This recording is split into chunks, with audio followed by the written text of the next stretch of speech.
மினிஸ் பாப்பாக்கு 6th month start ஆயிடுச்சு. அதனால இன்னைக்கு வந்து ஃபர்ஸ்ட் டைம் அரிசி கஞ்சி வந்து குடுக்க போறேன்.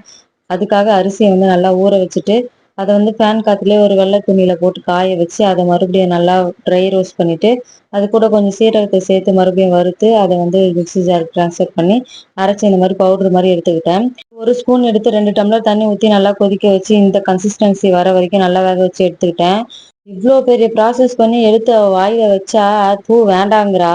இது வந்து கொஞ்சம் நற நறன்னு இருக்கா மாரி அவ ஃபீல் பண்றா. அதனால மறுபடியும் மிக்ஸி ஜாருக்கு மாத்தி அத அரைச்சு, இன்னும் நல்லா கூழ் மாதிரி பதத்துக்கு வந்த பிறகு மறுபடியும் வந்து ஊட்டி பார்த்தேன். அதுக்கப்புறம் வந்து பாப்பா நல்லா சாப்பிட்டா. சிலர் வந்து அரிசிய வந்து ஊற வச்சு அரைச்சு அதுல பால் மாரி வருது. அத எடுத்து வந்து வேக வச்சு குடுக்குறாங்க. எது சரியான மெத்தட்ன்னு எனக்கு தெரியல. உங்களுக்கு தெரிஞ்சா கமெண்ட் பண்ணுங்க. பாப்பாவுக்கு ஊட்டி முடிச்சு பூஜை பாத்திரம் எல்லாத்தையுமே கிளீன் பண்ணி வச்சுட்டேன். வந்து 7வது வாரம் வெற்றி தீபம் மிகவும் வெற்றிகரமாக வந்து போட்டாச்சு.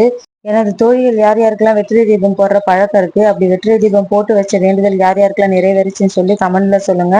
தேங்க்ஸ் ஃபார் வாட்சிங்.